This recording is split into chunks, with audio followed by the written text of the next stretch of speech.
Saudara-saudari yang diberkati oleh Tuhan, sebelum kita membaca dan merenungkan firman Tuhan pada saat ini, mari kita berdoa memohon bimbingan Roh Kudus. Kita berdoa. Ya Allah Bapa di sorga, terima kasih waktu yang indah Engkau beri, sehingga pada saat ini dalam ibadah minggu, kami boleh berkumpul di rumah untuk menghayati persekutuan ibadah yang dilakukan secara daring. Berkati pembacaan firman, berkati firman-Mu, biarlah kami boleh dituntun oleh Tuhan.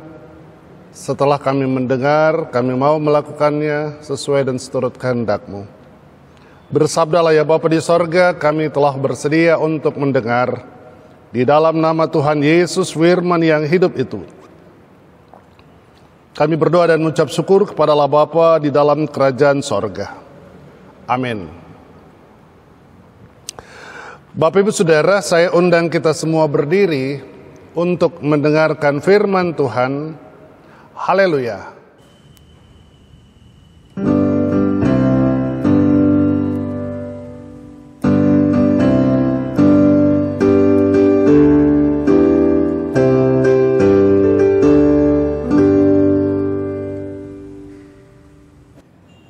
Jemaat yang dikasihi Tuhan, pembacaan Alkitab pada hari ini terambil dari kitab 2 Korintus 3 ayat 1 sampai dengan ayatnya yang ke-11 yang menyatakan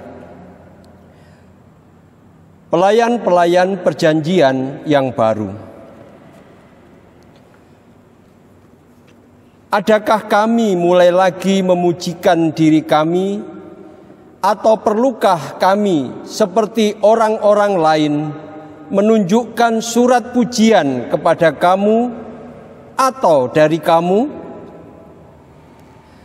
Kamu adalah surat pujian kami yang tertulis dalam hati kami dan yang dikenal dan yang dapat dibaca oleh semua orang. Karena telah ternyata bahwa kamu adalah surat Kristus yang ditulis oleh pelayanan kami. Ditulis bukan dengan tinta, tetapi dengan roh dari Allah yang hidup, bukan pada loh-loh batu, melainkan pada loh-loh daging, yaitu di dalam hati manusia. Demikianlah besarnya keyakinan kami kepada Allah oleh Kristus. Dengan diri kami sendiri, kami tidak sanggup untuk memperhitungkan sesuatu seolah-olah pekerjaan kami sendiri. Tidak, kesanggupan kami adalah pekerjaan Allah. Ialah yang membuat kami juga sanggup menjadi pelayan-pelayan dari suatu perjanjian baru yang tidak terdiri dari hukum yang tertulis, tetapi dari roh. Sebab hukum yang tertulis mematikan, tetapi roh menghidupkan. Pelayanan yang memimpin kepada kematian terukir dengan huruf pada loh-loh batu. Namun demikian, kemuliaan Allah menyertainya waktu ia diberikan. Sebab sekalipun pudar juga cahaya muka Musa begitu cemerlang, sehingga mata orang-orang Israel tidak tahan menatapnya. Jika pelayanan itu datang dengan kemuliaan yang demikian, betapa lebih besarnya lagi kemuliaan yang menyertai pelayanan roh. Sebab jika pelayanan yang memimpin kepada penghukuman itu mulia, betapa lebih mulianya lagi pelayanan yang memimpin kepada pembenaran. Sebenarnya apa yang dahulu dianggap mulia jika dibandingkan dengan kemuliaan yang mengatasi segala sesuatu ini, sama sekali tidak mempunyai arti. Sebab jika yang pudar itu disertai dengan kemuliaan, betapa lebihnya lagi yang tidak pudar itu disertai kemuliaan. Demikian pembacaan Alkitab. Hendaklah firman Tuhan dengan segala kekayaannya diam di dalam hatimu, dan ucaplah syukur kepada Allah.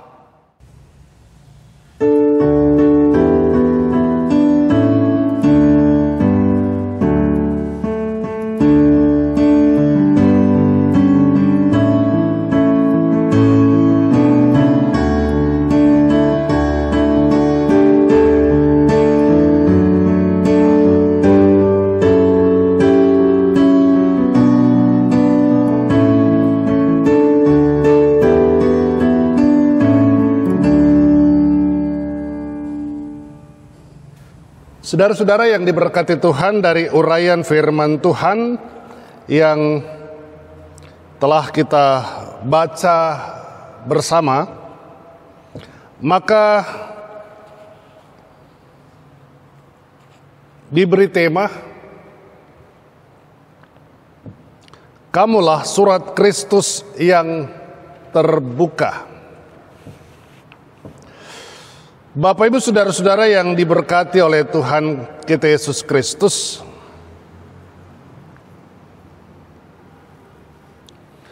banyak orang Kristen yang ketika diberi kedudukan atau kekuasaan atau memiliki harta, uang yang banyak, terkadang meremehkan atau mengecilkan orang lain. Apalagi tingkat pendidikan yang ia tempuh semakin tinggi, sehingga bagi orang-orang yang biasa itu tidak begitu dihormati. Kadang-kadang itu juga boleh terjadi atau sering terjadi dalam kehidupan sosial. Bagaimana orang yang satu berupaya untuk menyingkirkan, melemahkan orang yang lain. Bagaimana orang yang satu ketika tidak menyukai orang lain berupaya untuk dijatuhkan. Ini karakter, ini sikap, ini kebiasaan kebanyakan orang, bahkan termasuk orang Kristen. Saudaraku, pengalaman Ahok ketika ia menjabat gubernur DKI, banyak orang yang tidak menyukai, walau tidak sedikit orang yang mendukungnya.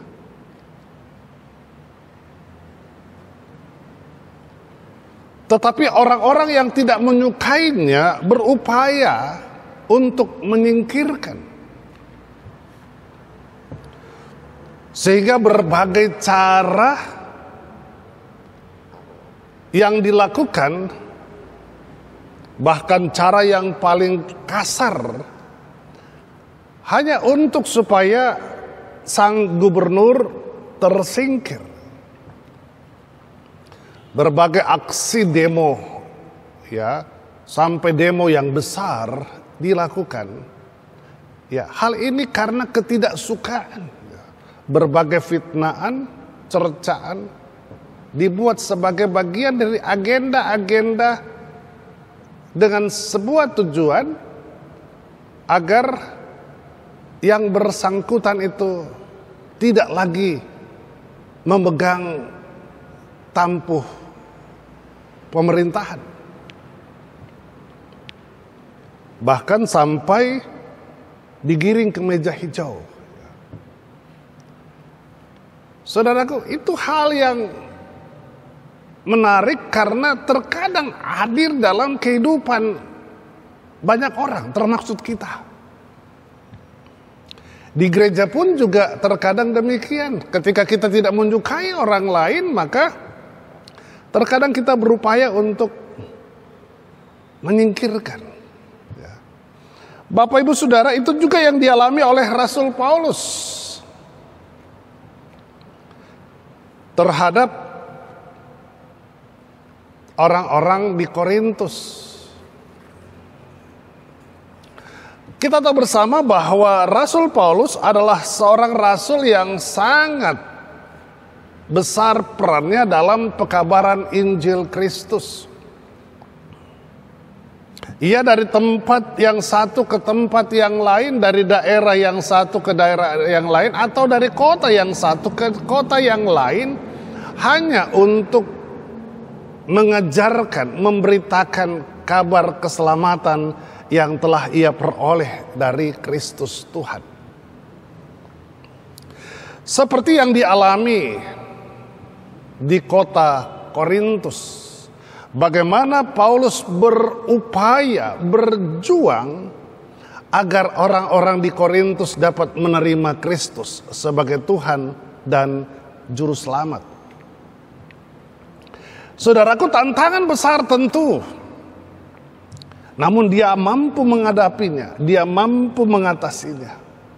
Kita bersyukur bahwa orang-orang di Korintus ada yang mau menerima Kristus dan akhirnya membentuk sebuah persekutuan yang luar biasa, besar. Namun dalam perjalanan pelayanan dan pertumbuhan kekristenan muncullah berbagai pengajaran-pengajaran sesat. Saudara-saudaraku, mereka ini berupaya untuk mempengaruhi orang-orang Kristen di Korintus. Apalagi kepada mereka yang dipercayakan dalam mengelola jemaat. Misalnya tua-tua jemaat, majelis jemaat, dipergunakan oleh orang-orang yang tidak menyukai kekristenan. Ya, walaupun mereka ada di dalam persekutuan itu. Mereka berupaya mengajarkan dan mencoba mengganggu keberadaan Paulus yang cukup dihormati di Korintus. Apalagi dia adalah sosok penggagas berdirinya jemaat di Korintus. Saudaraku, para pengajar sesat mencoba mempengaruhi dan mengajarkan bahwa Paulus itu sebenarnya rasul palsu, yang seharusnya tidak perlu didengarkan pengajarannya. Dan tampaknya pengaruh pengajaran sesat mempengaruhi keberadaan orang Kristen, termasuk tokoh-tokoh kekristenan dalam jemaat. Mereka pun mulai memberikan respon yang negatif. Mereka tidak lagi terlalu menempatkan Paulus sebagai sosok orang yang perlu lagi harus didengar. Saudaraku, Paulus mendengarkan itu semua. Paulus mengetahui kondisi yang sedang terjadi dan bagaimana sikap mereka terhadap dirinya. Itulah sebabnya Paulus berupaya menuliskan suratnya 1 Korintus dan 2 Korintus dalam rangka untuk membela dirinya, lalu memberikan penjelasan tentang sikap Paulus terhadap pengajaran sesat dan bagaimana Paulus harus membimbing orang-orang Kristen di sana agar supaya mereka tidak perlu harus memuji-muji dia sebagai seorang rasul, tetapi bagaimana mereka melihat pengajaran Paulus tentang kasih Allah di dalam Kristus yang telah menyelamatkan kehidupan mereka. Itulah sebabnya dalam pembacaan kita tadi, Paulus katakan ayat yang pertama, adakah kami mulai lagi memujikan diri kami, atau perlukah kami seperti orang lain menunjukkan surat pujian kepada kamu atau dari kamu. Dalam hal ini Paulus sebenarnya tidak layak untuk menerima pujian.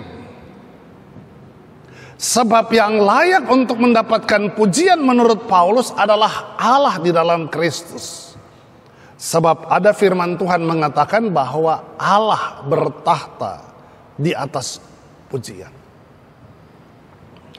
Saudaraku, Paulus hanya mencoba memberikan pemahaman agar supaya orang-orang mampu melihat kebaikan hati Paulus dan menghargainya. Sebab tidak mudah untuk datang ke kota Korintus dan sekaligus memberikan pemahaman, memperkenalkan Kristus sebagai Tuhan dan Allah. Paulus katakan ada banyak tantangan tentunya dialami dan hadapi. Tetapi itu semua mampu dilewatinya. Sebab ia percaya bahwa tangan Tuhan ikut menyertai pelayanannya. Dalam pembacaan yang kita baca, dia katakan ayat yang ke-6. Ialah membuat kami juga sanggup menjadi pelayan-pelayan dari suatu perjanjian baru yang tidak terdiri dari hukum yang tertulis, tetapi dari roh. Sebab hukum yang tertulis mematikan, tetapi roh menghidupkan. Paulus mengatakan bahwa ia dihidupkan oleh roh. Ya, dia mencoba menceritakan ulang bagaimana perjalanannya ke kota Damsyik dan berjumpa dengan Allah. Lalu bagaimana Allah membuat ia menjadi rebah. Ia seperti tidak bisa berbuat apa-apa karena matanya buta. Ia seperti mati. Tetapi oleh roh yang menghidupkan itulah yang membuat ia bersemangat untuk memberitakan kabar keselamatan. Dan itu dilakukannya kepada setiap orang. Dan ini bagian dari perjanjian baru Allah yang dipersembahkan kepada Rasul Paulus sebagai seorang pelayan untuk supaya ia mampu menghadirkan Kristus. Paulus katakan pada ayat yang ke-7, pelayan yang memimpin kepada kematian terukir dengan huruf pada loh-loh batu.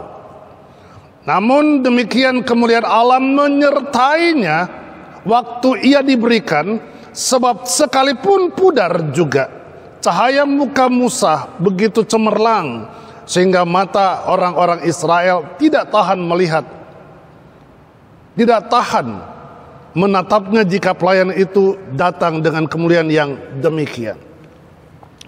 Paulus mencoba menghubungkan bagaimana Musa yang pada suatu saat ditolak, tetapi kemuliaan Allah dinyatakan sehingga orang tidak mampu melihat kemuliaan itu di wajah Musa. Paulus mau katakan bahwa kemuliaan Allah juga ada pada dirinya, sehingga ia sanggup untuk menjalankan apa yang Tuhan inginkan. Saudara-saudaraku, lewat surat ini Paulus mencoba menggugah hati orang-orang Kristen yang ada di Korintus, sehingga mereka tidak lagi mudah dipengaruhi oleh pengajaran-pengajaran sesat, lalu mencoba akhirnya meremehkan para rasul, para pelayan Tuhan yang berupaya untuk membawa mereka menikmati keselamatan dan anugerah Allah. Dalam gereja misalnya, terkadang kita berhadapan dengan dinamika, ya, baik presbiter, pengurus pelkat maupun warga jemaat, yang ketika mereka diperhadapkan pada situasi-situasi yang melahirkan kekecewaan, maka ada sikap-sikap antipati yang seringkali diperlihatkan atau ditunjukkan. Ada yang bahkan tidak mau ambil bagian dalam pelayanan, ada yang berupaya untuk menyesatkan, mengajarkan kepada orang lain, warga jemaat, untuk supaya bersikap antipati terhadap para pelayan-pelayan Tuhan yang setia, ya, baik pendeta, pinatua maupun diaken, ya, bahkan pengurus pelkat yang masih setia. Mereka berupaya untuk mengkaburkan Pelayanan yang sebenarnya adalah untuk menggiring mereka untuk melihat masa depan.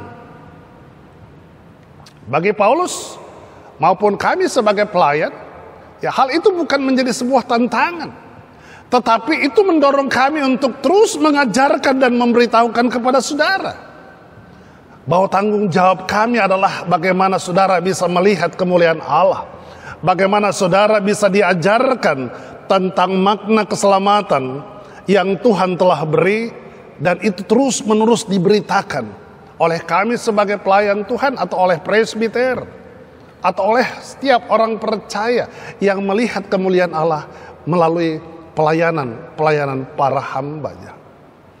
Saudaraku, kalau kita melihat tema kita, dikatakan kamulah surat Kristus yang terbuka.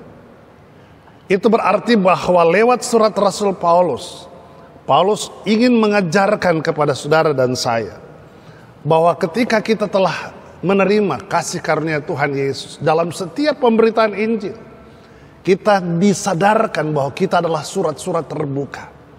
Itu berarti bahwa kita diminta untuk bersikap yang baik, berpikir yang positif, bertutur kata yang menghadirkan damai sejahtera dan berkat. Siapapun kita, setiap kita diberikan kewenangan untuk memberitakan Injil. Ketika kita pulang, ketika kita beraktivitas di kantor, di rumah, di jalan, atau dimanapun kita diberi kesempatan untuk beraktivitas. Firman Tuhan mengatakan bahwa Anda dan saya, kita semua adalah surat-surat terbuka. Firman yang hidup, yang lahir, yang hadir dari setiap gerak-gerik aktivitas yang kita lakukan di mana saja kita berada. Ingat Bapak Ibu Saudara, kita pasti atau mungkin berjumpa dengan para pengajar-pengajar sesat yang berupaya mengkaburkan dan mengelemahkan para pelayan-pelayan Tuhan. Tetapi hari ini Rasul Paulus mengingatkan saudara bahwa pengajaran sesat itu ada. Tetapi oleh hikmat Tuhan, saudara diberikan kemampuan untuk mempertimbangkan apapun yang masuk dalam pikiran saudara. Kalau pikiran-pikiran yang masuk di pikiran saudara adalah sesuatu yang melemahkan iman, melemahkan pelayan Tuhan, pasti roh Allah yang akan berbicara. Dia mengatakan kepada kita bahwa jangan mendengarkan mereka, tolak pengajaran mereka, tetapi lihatlah makna setiap pengajaran Kristus yang telah kamu dapatkan. Sebab di situ ada hal yang penting untuk kita renungkan. Yang pertama, bahwa kita telah menerima anugerah keselamatan, bahwa kita telah dijadikan sebagai anak-anak Bapa, bahwa kita adalah terhormat di mata Tuhan. Itu yang pertama. Kita adalah orang-orang yang ditentukan, dipilih oleh Allah untuk menikmati kehidupan yang kekal. Yang kedua,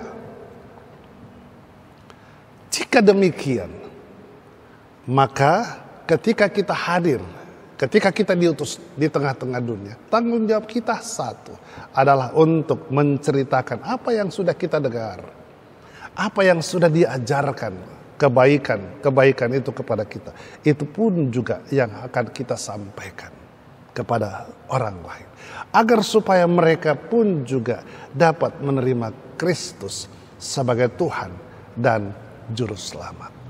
Kiranya firman Tuhan hari ini menjadi berkat bagi kehidupan kita bersama. Amin.